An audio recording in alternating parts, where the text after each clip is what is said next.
Setelah kehancuran pasukan Raja Abraha, kota Mekah semakin ternama.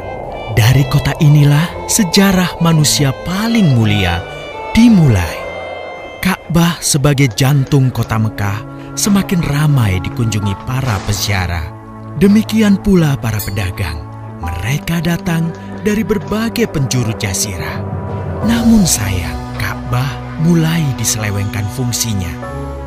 Akibatnya, kejahiliahan merajalela. Bahkan pada masa itu, memiliki bayi perempuan adalah hal yang sangat memalukan. Aib bagi keluarga. Sehingga sebagian dari mereka tega membunuh bayi perempuan mereka sendiri. Di tengah kondisi masyarakat jahiliyah itulah Nabi Muhammad dilahirkan. Bayi luar biasa itu lahir dari rahim seorang wanita mulia bernama Aminah. Pada saat itu ditandai peristiwa-peristiwa yang luar biasa.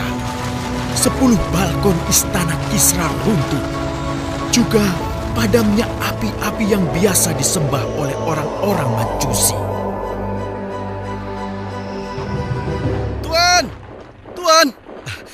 Tuan Abdul Muthalib, ada kabar gembira. Kabar gembira? Kabar gembira? Kabar gembira apa? Tuan, cucu Anda telah lahir. Benarkah? Laki-laki atau perempuan? Laki-laki, Tuan. Subhanallah, Alhamdulillah, Allahu Akbar.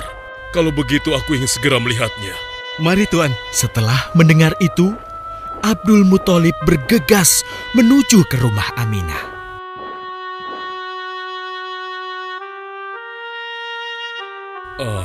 Cucuku, kasihan engkau terlahir yatim. Dengan penuh kasih sayang, Abdul Muthalib membawa cucunya ke Ka'bah. Ya Allah, jadikanlah cucuku ini menjadi seorang yang mulia dan terhormat, sebagaimana Nabi-Mu Ibrahim alaihissalam.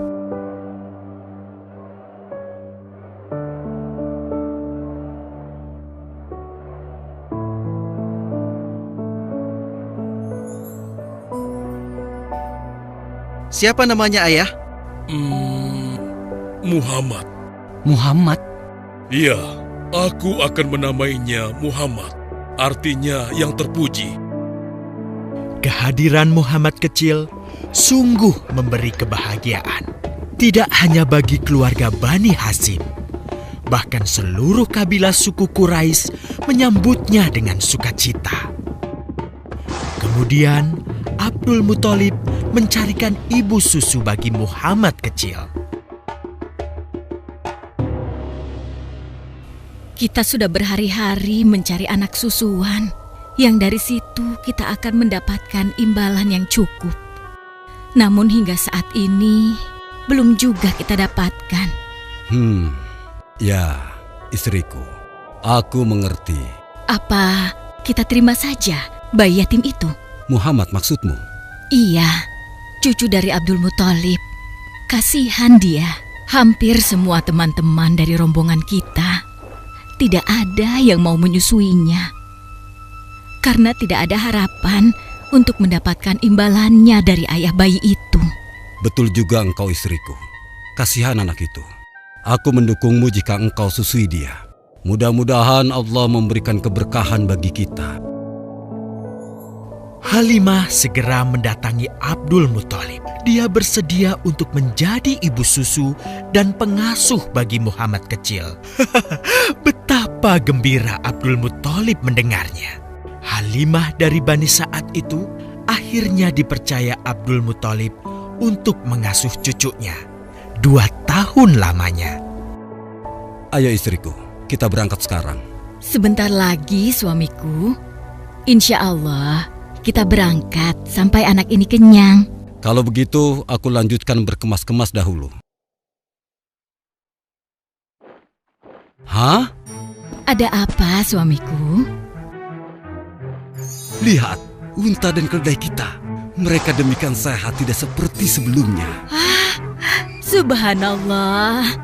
Betul suamiku, tidak seperti kemarin. Demi Allah, kau tidak salah memilih istriku. Kau telah mengambil anak yang dipenuhi dengan barokah.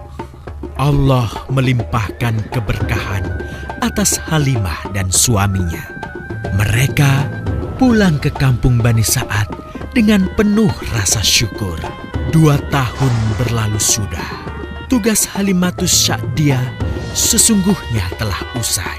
Saatnya Muhammad kecil harus dikembalikan kepada ibunya. Terima kasih Halimah.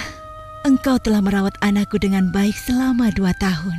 Tidak ada yang bisa kuberikan, kecuali aku berdoa. Semoga Allah memberkahi engkau dan keluargamu.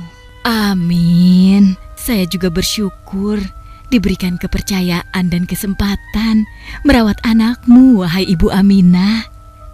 Namun, begini Bu, mohon maaf. Kalau boleh, izinkan aku merawat Muhammad lebih lama lagi. Aku masih sangat sayang padanya. Baiklah, kalau begitu aku setuju dengan usulmu. Bawa dan rawatlah Muhammad sebagaimana dia anakmu sendiri. Terima kasih Ibu, terima kasih. Begitulah, Muhammad kecil kembali ke tengah-tengah Bani Sa'ad. Ia tumbuh menjadi anak yang memiliki banyak teman karena kemuliaan akhlaknya. Tatkala berusia sekitar 4 tahun, terjadilah suatu peristiwa. Muhammad, Bu! Muhammad! Muhammad? Kenapa Muhammad? Muhammad dibawa orang. Hah? Dibawa orang? Diculik? Coba ceritakan.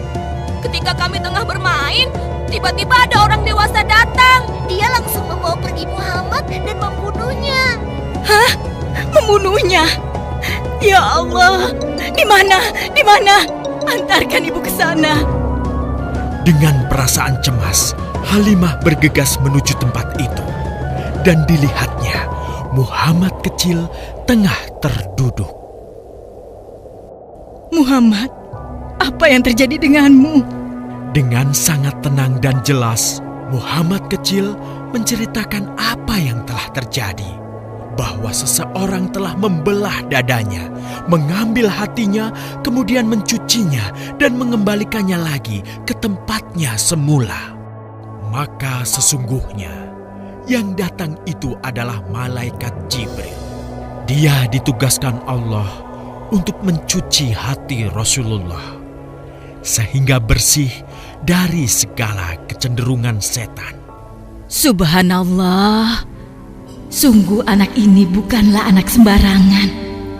Sebaiknya aku kembalikan saja kepada ibunya. Peristiwa itu membuat Halimah sangat khawatir. Maka bergegaslah Halimah mengembalikan Muhammad kecil kepada ibunya.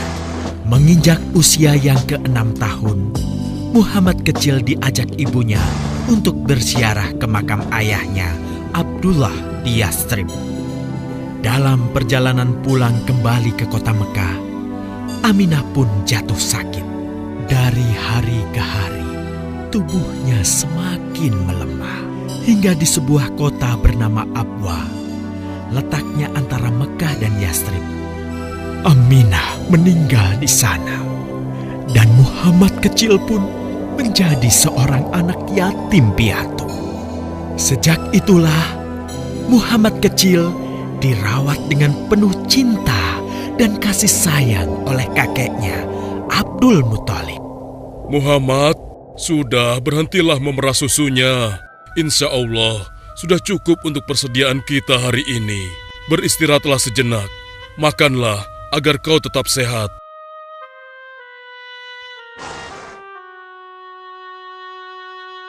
Ya Allah, betapa mulia akhlak cucuku ini. Namun, kasih sayang Abdul Muthalib tidak berlangsung lama. Saat usia Muhammad 8 tahun, Abdul Muthalib kakeknya yang sangat menyayanginya itu meninggal dunia. Kemudian, pengasuhan atas Muhammad pun beralih ke pamannya, Abu Thalib. Muhammad kecil tahu betul betapa sayangnya pamannya kepadanya.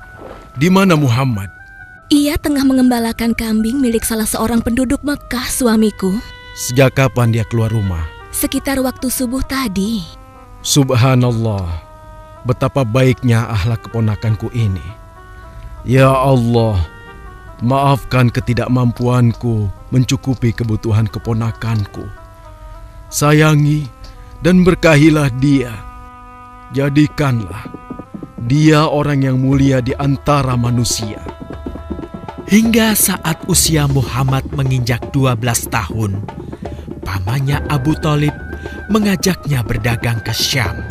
Sampailah mereka di satu daerah bernama Busra.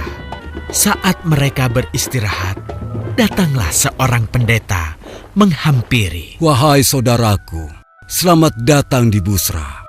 Tampaknya kalian bukan orang sini. Dari manakah kalian berasal? Terima kasih saudaraku, kami datang dari Mekah. Lalu, siapakah gerangan anak ini? Ini adalah keponakanku, Muhammad namanya. Apakah engkau bertanggung jawab atasnya, Tuan? Ya, Kemana ayahnya? ayahnya sudah meninggal sejak ia masih dalam kandungan. Oh, apakah kini dia yatim piatu? Benar, Aku sungguh beruntung bertemu dengannya. beruntung. Beruntung apa? Sungguh, keponakanmu ini adalah orang yang sangat istimewa. Oh ya? Ya, dia adalah seorang nabi, Hmm? seorang utusan Allah. Bagaimana kau tahu hal itu? Aku tahu karena aku seorang pendeta. Dan berita kedatangan dia sebagai seorang utusan Allah sudah disampaikan di dalam Injil. Bahkan aku pun bisa mengetahuinya dari cincin kenabian yang berada di bagian bawah tulang rawan bahunya yang menyerupai buah apel sebagai tanda kenabiannya. Begitulah pendeta bernama Bahira menyampaikan kepada Abu Thalib perihal kenabian Muhammad. Ia berpesan agar menjaga baik-baik keponakannya itu, karena Muhammad kelak di suatu saat nanti akan menghadapi banyak gangguan dan rintangan. Istriku, Muhammad sudah berusia 25 tahun. Aku pikir sudah saatnya dia untuk menikah. Betul, suamiku. Namun, dengan siapakah dia akan kita jodohkan? Kemarin Khadijah mengirimkan utusannya dan menyatakan keinginan Khadijah untuk menjadikan Muhammad sebagai suaminya. Hah? Khadijah? Khadijah yang mulia itu? Betul istriku, Khadijah yang selama ini mempercayakan barang perniagaannya kepada Muhammad. Kenapa dia memilih Muhammad? Ya, Khadijah mengagumi kejujuran dan kebaikan akhlak Muhammad. Menurutmu sendiri bagaimana? Aku pikir Khadijah adalah wanita terbaik bagi Muhammad. Kita akan melamarnya. Tepat di usia 25 tahun, Nabi Muhammad menikahi Khadijah yang berusia 40 tahun. Dari pernikahan itu, mereka dikaruniai Allah 6 orang anak. 2 laki-laki adalah Al-Qasim dan Abdullah. Sedangkan putrinya adalah Zainab, Ruqayyah, Ummu Kulsum, dan Fatimah. Namun, kedua putranya itu telah meninggal semenjak mereka kecil. Suatu ketika, terjadilah banjir besar di kota Mekah. Kabilah-kabilah di kota Mekah pun bergotong royong membangun kembali Ka'bah. Setelah pembangunannya selesai, terjadilah perselisihan antara pemuka kabilah tentang siapakah yang paling pantas meletakkan Hajar Aswad di Ka'bah. Abu Thalib, apa yang harus kita lakukan? Kita sudah bicarakan hal ini selama 5 hari, namun tidak ada titik temu. Aku khawatir akan terjadi pertumpahan darah. Sudah, begini saja. Kita sepakati bahwa masalah ini kita serahkan kepada takdir terbaik. Lihat pintu masuk Ka'bah itu. Siapapun yang pertama kali akan melewati pintu itu, dan siapapun dia, kita tidak boleh menolaknya. Setuju? Aku juga setuju. Baiklah, aku setuju. Aku juga setuju. Baiklah, kita perhatikan bersama. Tidak lama setelah kesepakatan itu, atas izin Allah, Nabi Muhammad menjadi orang pertama yang memasuki pintu menuju Ka'bah. Alhamdulillah, segala puji bagi Allah. Ternyata Muhammad, dan memang dia adalah orang yang tidak pernah kita temui ada celah. Betul? Betul. Ya, Betul. Nabi Muhammad pun menerima kepercayaan itu. Dengan kebijaksanaannya, Nabi Muhammad meminta sehelai kain, lalu meletakkan Hajar Aswad di atasnya. Nabi Muhammad mempersilahkan seluruh pemuka kabilah untuk memegang ujung-ujungnya dan mengangkatnya secara bersama-sama. Setelah sampai pada sudut Ka'bah, giliran Nabi Muhammad meletakkan Hajar Aswad di tempatnya semula. Terhindarlah perpecahan di kota Mekah. Meskipun demikian, kegelisahan masih terus menggelayuti hati Nabi Muhammad. Kejahiliahan ada di mana-mana. Kezaliman dan kemaksiatan terus berlangsung. Ia tak habis pikir. Nabi Muhammad mulai merenung dan menyendiri untuk menghindar dari perilaku jahiliyah. Nabi Muhammad memilih tempat di sebuah goa di atas bukit sekitar Mekah. Goa Hiro. Dari mulut goa itulah Nabi Muhammad bisa memandangi kota Mekah yang dicintainya dengan pandangan yang lebih luas. Hingga suatu ketika, sesuatu yang tidak pernah terbayangkan sebelumnya terjadi. Tiba-tiba, goa itu menjadi terang benderang. Kemanapun arah mata melihat, di sanalah cahaya itu ada. Itulah malaikat Jibril. Jibril berkata, "Bacalah." Dengan gemetar, Nabi Muhammad berkata, "Aku tidak bisa membaca." Malaikat Jibril lantas merangkul Nabi Muhammad SAW dengan kuat hingga nafas beliau sesak. Seraya berkata lagi, "Bacalah." Sampai akhirnya malaikat Jibril membantunya setelah merangkulnya dan menyuruhnya membaca hingga 3 kali. Kemudian malaikat Jibril membantunya membaca. "Bacalah dengan menyebut nama Tuhanmu yang menciptakan. Dia telah menciptakan manusia dari segumpal darah. Bacalah, dan Tuhanmulah yang paling pemurah, yang mengajarkan manusia dengan perantaraan Al-Qalam. Dia mengajarkan kepada manusia apa yang tidak diketahuinya." Kalimat suci telah terucap. Resmilah sudah. Dari dalam Goa Hiro, Allah mengangkat Nabi Muhammad SAW sebagai penuntun dari kegelapan menuju cahaya, dari keburukan menjadi kebaikan, dan dari kesengsaraan menuju ke keselamatan.